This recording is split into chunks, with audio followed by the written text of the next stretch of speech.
a biblical perspective on life, culture and current events. This is 2020 on Vision.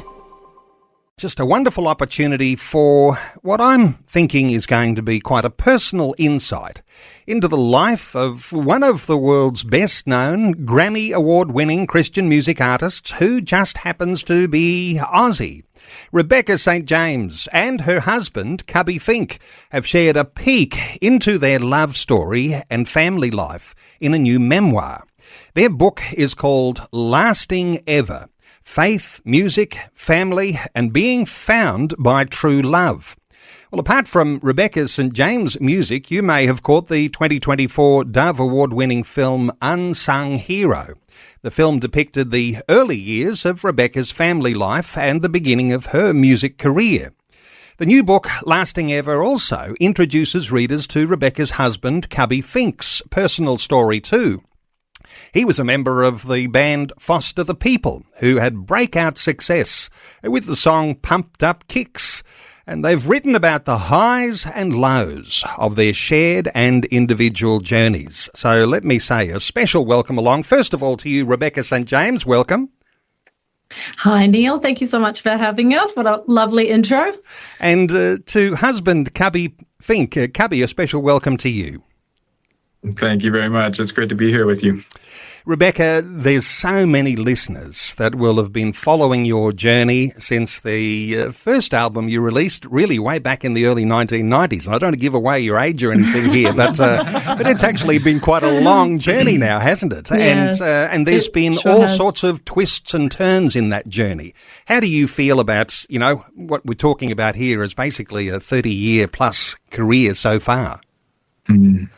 I feel like time is such a strange thing. It just goes, the older you get, the quicker it seems to go. And then you have kids too, and you're realizing as they just grow before your eyes how fast it all goes, and you blink and it's Christmas again. And I think it's a strange concept to me that I've been in music for 30 years, over 30 years now, and starting, back in Australia on my first tour at 13. So yeah, that's even longer actually.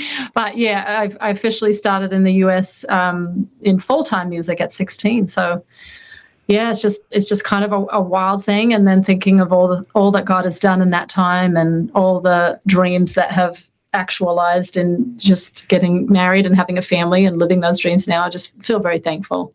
This new book isn't your first one either. You've got a dozen books to your credit, and I was sitting around my family dinner table last night with some of my grown-up kids, and I said, I'm going to have Rebecca St. James on the radio tomorrow, and my daughter piped up and said, I've got one of her books on my bookshelf.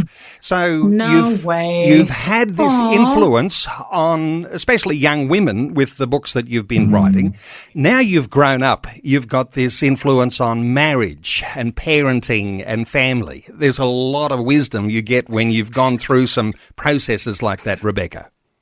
Yeah, it does feel like in this season that I, have more to talk about or share or encourage people with, because I've been through some things. I think early on when I was just starting out in music as a teenager, there was in Unsung Hero, the film, it actually gets talked about in the script and in the movie of there was question about what I had to say about God or life or anything, as being a singer, like what does she have to say? And I think now, but I had a testimony then too, and that film shows that, we'd seen God do miracles like just right prior to me releasing my first album in the US. So I did have a testimony then, but it's almost like I do feel like in ministry, I probably have more encouragement to offer now in this season of life as a wife and a mom than I probably had back then when I was writing all those books and albums. And so I'm just thankful. And I have a Focus on the Family podcast too. My co-host is an actual expert in parenting and I get to learn from him. But yeah, so it's nice to be in this season where I can, especially through this book and with my husband, encourage people. You know, so many listeners will be familiar with Unsung Hero. I know it's been very popular with our listenership. The story of your own family, your father really at the centre of the storyline, but the highs and lows, the challenges of trying to be a promoter of Christian music in Australia and needing to go to the US and all of the challenges that you faced there. Now, it was your dad who was at the centre of it all. But you were his daughter, and you were a part of the highs and lows. You saw the hand of God. You saw the miracles that were happening that just kept your family afloat. Yeah, I sure did. And it was remarkable. I mean, to live through that and to see it personally and see our family, you know, I was the oldest at that point when we moved to the US. I was 14 and the youngest was born in the US a couple months after we moved.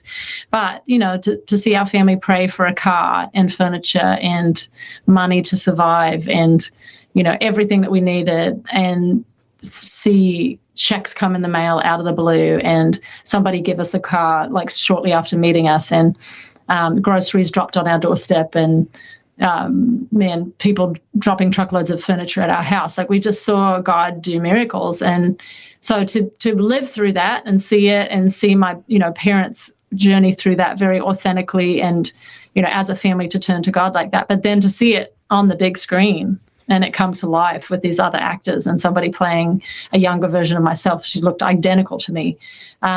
It's just wild. It's a really wild thing. And I feel thankful, too, that my husband, you know, helped direct Unsung Hero, and so that we were able to kind of navigate that together, too, and go on set and watch him do his thing. So, and then to have my family of origin so involved in it, my brother playing my dad. I mean, it was just very, quite an amazing experience. And amazing, too, that you might have married your own rock star. Let's come to Cubbie here for a few moments. Because, Cubbie, you've got a musical background, too. You were a member of Foster the People, bassist, backup vocalist, had a fabulous worldwide hit, you might say, with Pumped Up Kicks. You had some turmoil, though, at that time, and you made all sorts of decisions around being a rock star and all of the things, no doubt, that came with that. How do you reflect on the music and your now wife and how that all has worked out for you? Yeah, I mean, it was such an interesting journey. I mean, music was something that I grew to love from a very early age. My dad was a drummer, so we just grew up with a lot of music in the house, and actually was his record collection that I stumbled across in the attic of the house that I grew up in, and discovered a Beatles record that just opened my mind to the possibilities of music at a very early age. And so just had such a deep passion and love for just the power of music, and ultimately saw music as once I became passionate about Jesus, I saw music as a vehicle to be able to bring truth to the world through song and story. And really that's kind of the heart behind of what the band was founded on when we first came together, and you know, saw just life from a very unique lens, being kind of catapulted into the public spotlight. And it's interesting. I mean, Australia played a very pivotal role in kind of the journey of Foster the People. You guys were really kind of first on the scene. We had a bigger fan base in Australia than we did in the United States initially. And some of our first tours were in Australia. So I have very fond memories of the early days of the band, being down there with you all, and just the, you know, the love that we got from you guys was just so much fun. And then the fact that it was Rebecca's home country, and the fact that we got to travel back to Australia early in marriage multiple times was so much fun. But then ultimately, you know, I saw kind of the other side of the curtain that the side that a lot of people are curious about. And I think the side that a lot of people are striving for. I think there's this inherent desire for fame. And I think it really is rooted in a desire to be known, which is the way God designed us. He designed us to know and be known. And I think that there's a lie that if you're famous, you're going to be known, but ultimately you may be known by the world, but not really truly known by anybody. And I saw the way that fame has a way of just twisting and warping personalities and perspectives and ultimately worldviews. And I saw a lot of the people around me just kind of get eaten alive by the reality of that world. And it was pretty disheartening for me to see that. And for me, the music was always, it was about the purpose behind the music. And when I saw the purpose kind of crumbling, it was hard for me to stay engaged. And then our first daughter came along, and our lives changed and became just so focused on our sweet little daughter, and it just became harder and harder for me to rationalize spending that much time away from my wife and my child. And so there was a big part of me that started disengaging, and that was felt by the other guys, and ultimately led to a division, which was a painful division.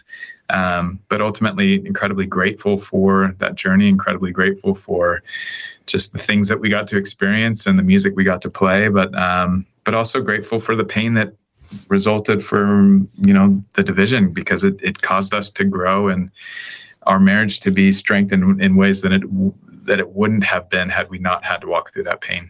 Fame and glamour and all of the trimmings that come with being in the limelight, of having perhaps an ample supply of finance to do whatever you want to do, and then recognising that there is a dark side. And also that you are a person of faith, someone who has faith in God, faith in Jesus Christ. If I come back to you for a moment here, Rebecca, when you're talking about this faith and going through all of the challenges, what happens behind the scenes in the music industry and all of the heartaches and the letdowns and the betrayals that happen in all of that, having faith in Christ, how much of a strength is that to be able to negotiate the way forward? It's the one true constant that will remain regardless of what happens circumstantially, is my faith and is God. Because I think everyone else can and will let you down at some point, because sin's a factor, and humanity's a factor. And so I think it's interesting, because my dad was my manager really through almost every part of my music journey. And he said really early on, don't believe your own publicity. Don't buy into what's kind of being said about you, because it's really a trap. And, and even the industry, they're not your main friends. You've got to have people that are outside of that are not kind of wanting something from you. So I had people kind of speaking truth to me, but there is such, there's challenges that, as Cubbie was speaking to so beautifully just now, there's challenges that come with that profile, and there's some loneliness that comes, with that. But I think what I've, through the whole of it, known is that God will be faithful to look after me. And, and sometimes I probably was questioning, will my dreams come true? Will I get to have a husband and family and the main things that I wanted? Will this happen? But there was this sense that He's got me, and he's going to redeem and restore in times in my life where I was discouraged. He will bring to pass good things. And so there was always that hope throughout the whole thing, even when it got hard. A biblical perspective on life, culture and current events. This is 2020 on Vision. Two special guests with us, Rebecca St. James and her husband, Cubbie Fink. They've got a new book out called Lasting Ever, Faith, Music, Family and Being Found by True Love.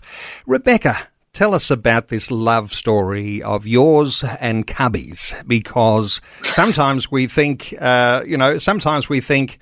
we found love, but interestingly, in the title of your book, Love Found You, how do you describe this love story in the making?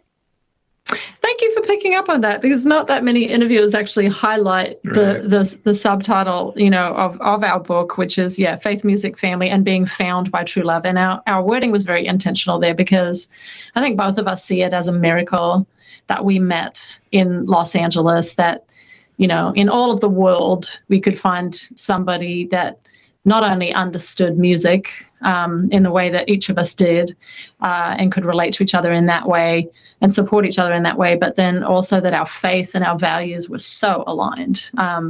And it was just such a beautiful gift. And so I had moved to LA because I was doing some acting along with singing and writing books and touring. I was doing some acting at that time. And really to be in films, generally, you've got to be in LA at that point, anyway, this was a while ago now, 15, 17 years ago, you had to kind of be around to actually get to audition for films and to be in them.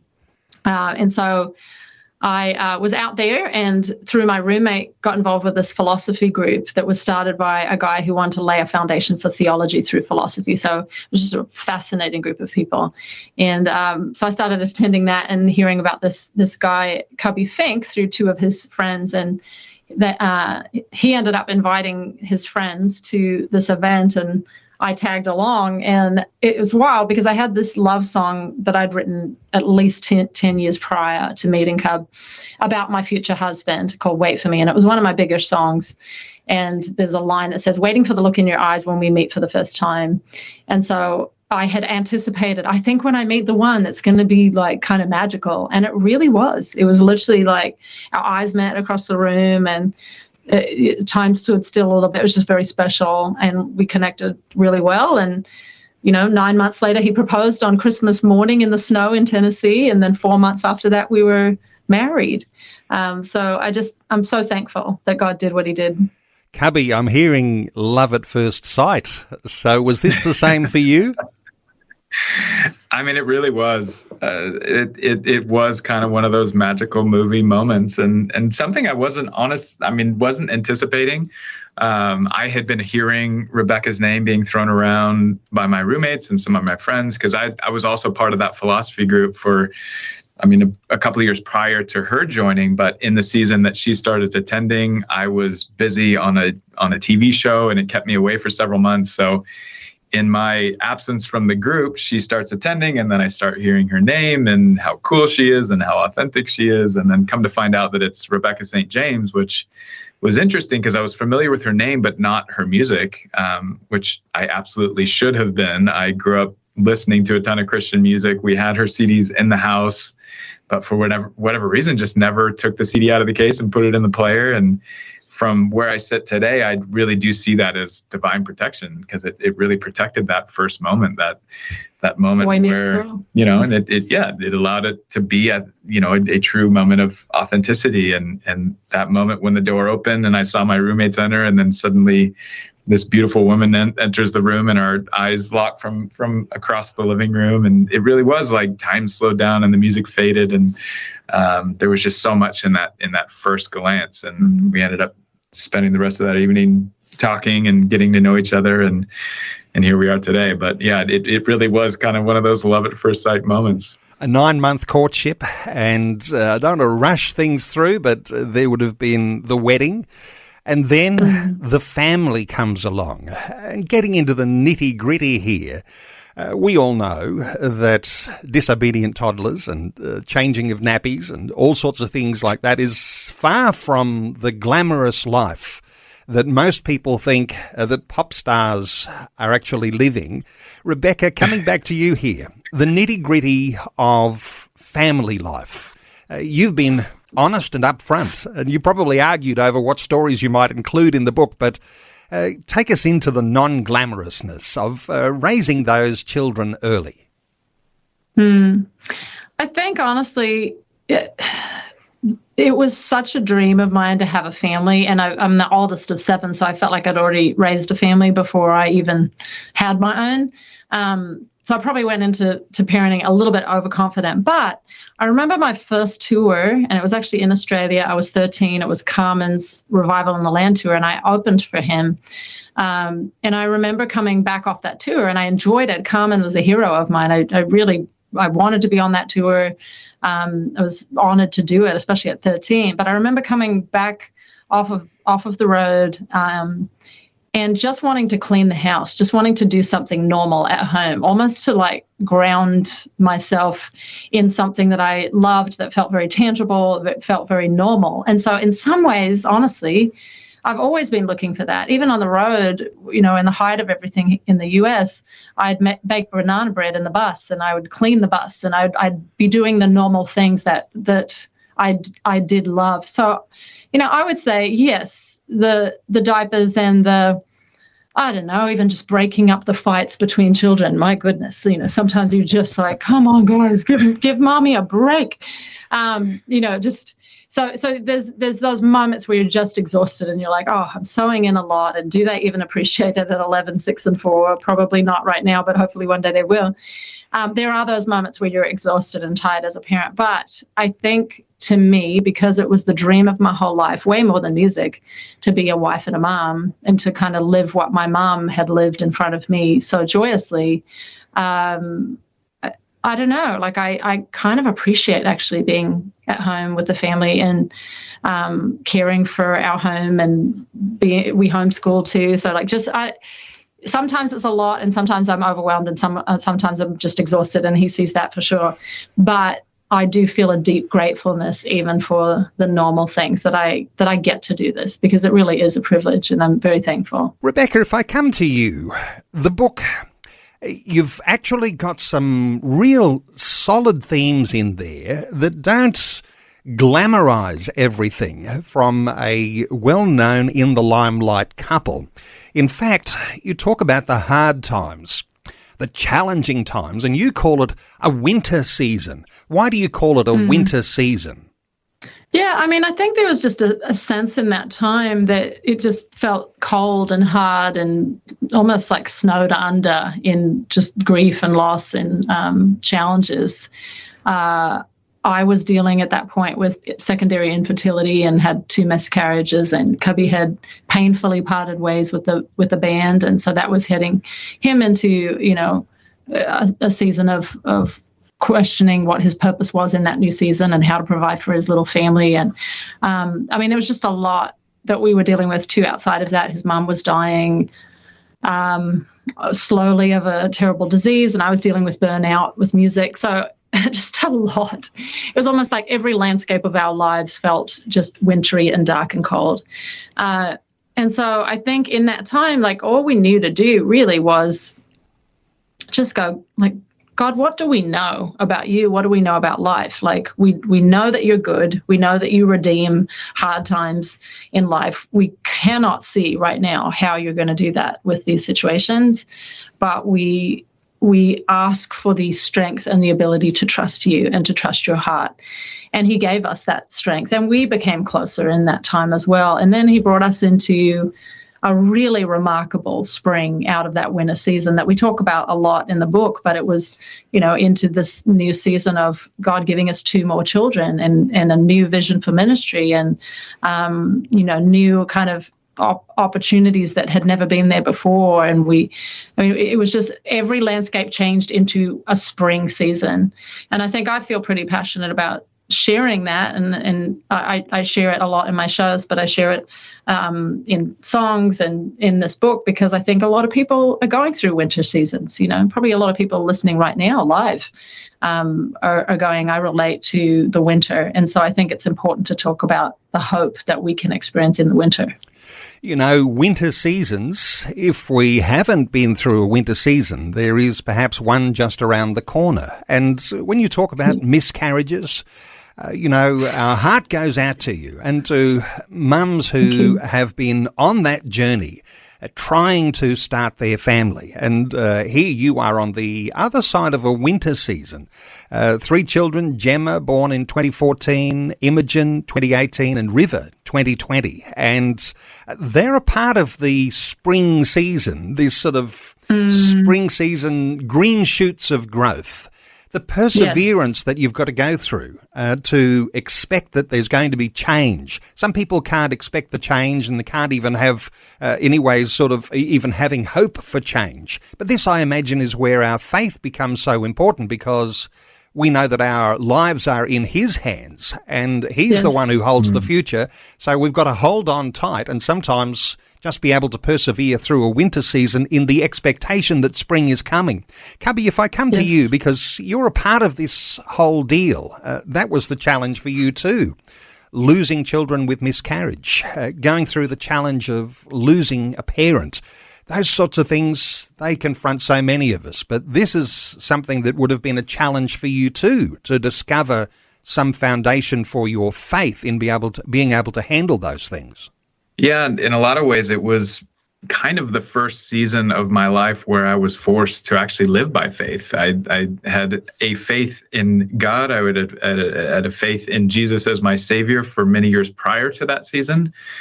But life had been good, and I was never really forced to actually live by faith. But suddenly we were thrown into a lot of unknown, thrown into a season of a lot of pain, thrown into a season that was really marked for me by silence, because every season prior to that, every turning road that I had found myself at, God was exponentially clear. I mean, close to an audible voice of God, in him expressing which way to go and how to go once I got there. And suddenly I was at one of the biggest crossroads of my life, and desperately crying out for direction, desperately crying out for God to speak, and just met with silence. So it was in the face of silence where I had the choice to either stand on the faith that I claimed I had or look for another way, and made the choice to believe God is who he says he is, believe that his word is as relevant today as it's ever been, and stand on that regardless of the pain, regardless of the circumstances, regardless of the silence, and just choose to continue to put one foot in front of the other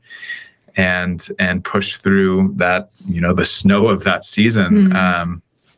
And ultimately the growth that transpired because of that was exponential. I mean, it's in the challenging seasons of life that we grow. It'd be nice to believe that we grow when things are good, but it's far too easy to grow complacent, and far too easy to grow, into a place where we feel like we don't need God and we can do things on our own. But it's in those times where we're forced to be reliant on the power of God just to get through the day that faith is fortified and really grown, and we're able to be molded and shaped into the people that he desires us to be.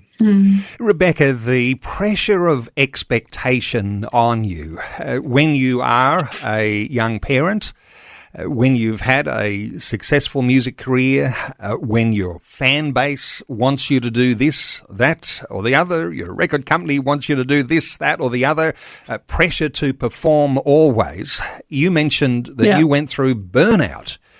Is this because of the pressure of expectation that was on you from all corners? I think that was part of it. Yeah, good insight on that. I think that was part of it. I think the bigger component was the deferred dreams. This hope deferred, this not yet that I had been living in at that point for, a really long time. I mean, similar to Cubbie, probably hoped to be married in my early 20s.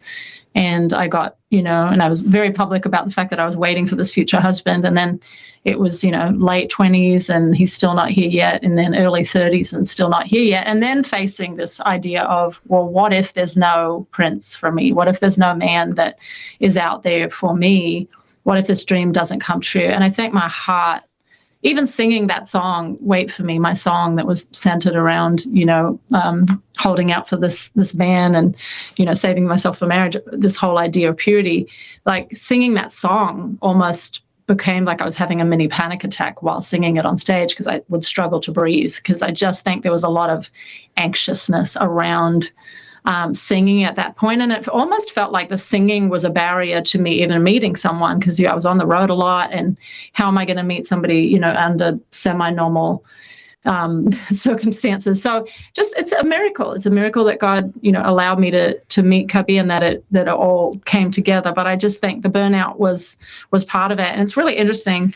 So in the movie Unsung Hero, there's the song You Make Everything Beautiful that I wrote about the same time that Cubbie and I were meeting and dating, and soon before getting married and all these dreams coming true, but it hadn't happened yet. But I was writing this song, You Make Everything Beautiful, Lord, in your time, in hope, in burnout. I was burnt out then while I was writing that song. And now 14 years later, we've just this week finished a version of it that has, you named our children, has Gemma and Imogen. It's our two girls on the song with me singing You Make Everything Beautiful. And I'm getting goosebumps just talking about it. But you were talking about the sprouting of spring. And they are that. They are the evidence of God making everything beautiful in my life. They are evidence of this restoration and this redemption. And here we're on this song together. And we filmed it. Cubbie filmed, the moment of us being in the studio, of them singing on it. So it's just these full circle moments where you just see And I mean, I cried like while they're singing the song, right? Because they're this visual representation of God's goodness to me. But I think we all need to be reminded of that he makes things beautiful in his time, and we just have to keep trusting in him. Your kids are those green shoots. When your body clock is ticking and you are the Christian icon for purity and things don't seem to be coming together, it's a little bit like, God, why have you put me through this test? Yeah. And so you had a break from your music career, and this latest album, Kingdom Come, first time that you've put together a new release like this for 11 years, collaborating with your brothers for King and Country, Joel and Luke. They're part of the project. How good is it working with your brothers on a project like that? I'm just remembering back to when Joel came to me, and I think 2020 or 21, when we were finishing up that album, and he said, how about if we work on a song together, Beck, and we write something together? And I literally cried. I just was like, tears just welled up in my eyes. I think just, at that point, and they have been for some time, really at the top of their game, and that they would, want to take the time to write a song and to put it out, really touched my heart. And Joel and I have been particularly close too. Like he and I, before either of us were married, lived together outside of our home, our family of origin home. So there was that closeness there, but that advocacy. And so we ended up writing the title track, Kingdom Come, together, the boys and I. And so it was like definitely a shot in the arm and an encouragement to me. And you've got this sort of supercharged opportunity now, haven't you, with so much experience in the family and so much of a foundation that's laid of being able to deal with the glamour and to deal with the success and the fame and to keep your feet solidly on the ground. We might be thinking about what comes in the future. So you've got your own album, you've got this collaboration, Luke and Joel, you've got your own children involved here, and you've got your own rock star husband, Cubbie, who's there in the mix as well. I mean, yes, the future looks very bright for the sorts of collaborations that you're about to produce and coming into the future. Can you let us in? And maybe, Cubbie, if I come to you, what are the plans? Is there something you can tell us today that our listeners might look forward to? Some new releases, and we mentioned the song You Make Everything Beautiful, and we might have a listen to that song in just a few moments. But hey, what's in the pipeline?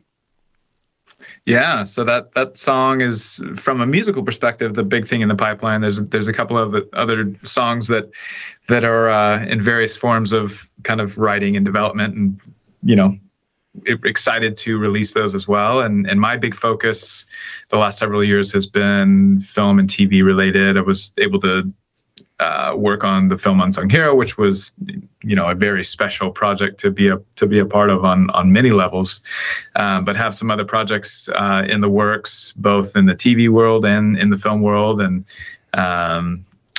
some scripted, some unscripted, but all focused on kind of, in a similar heart that I have for music, to be that vehicle to bring truth to the world. I see film in a very similar, fashion in the way that it's a beautiful medium to be able to express truth in a creative way, and so excited to be able to delve into that a bit more. But no pressure.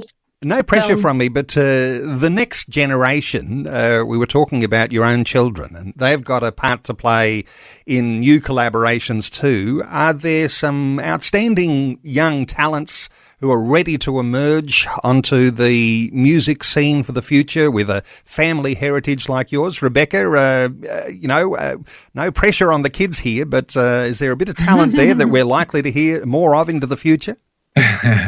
Well, it's interesting. The next generation does seem to be, of the Smallbone family, does seem to be starting to rise up into, some of this form of art. But I know Luke's second oldest, Phoenix, plays on their tour plays drums on their Christmas tour with Luke, which is very special. And I think the reason that, we even had the girls singing on this new version of You Make Everything Beautiful that'll probably come out in about a month, around Mother's Day, I think is just because family is the idea of family and unity within family and connection and love and like Holy Spirit blessing on family is just such a lovely thing.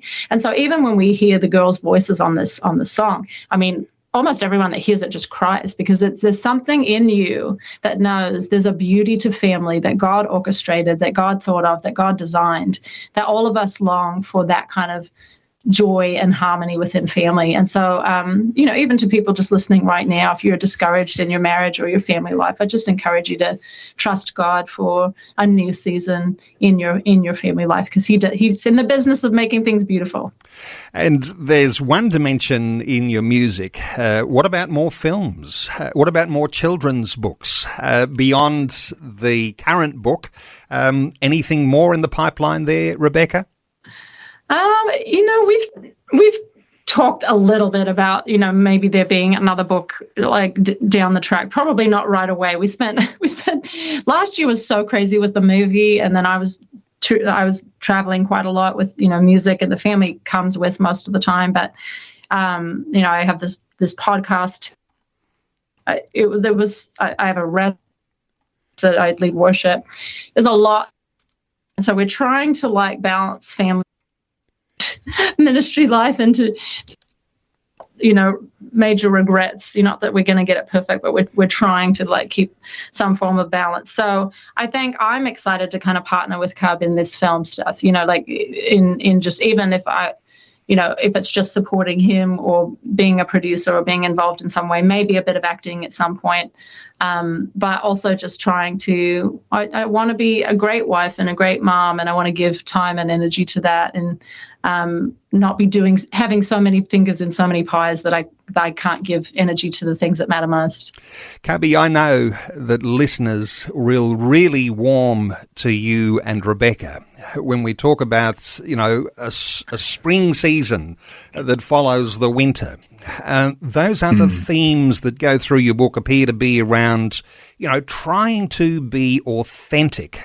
When people put you on a pedestal, how do you actually show the real heart? How do you be transparent? How do you be vulnerable? Do you think in your new book you deliver those sort of vulnerabilities and that transparency?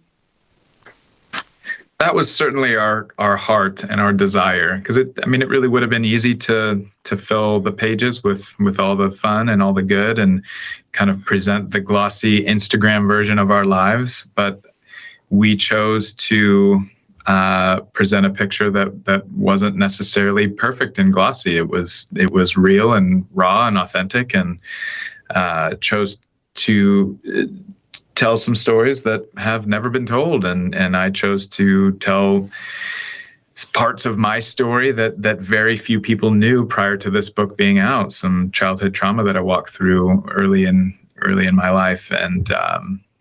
And we decided to do that because it really is pain that is the unifying factor in humanity.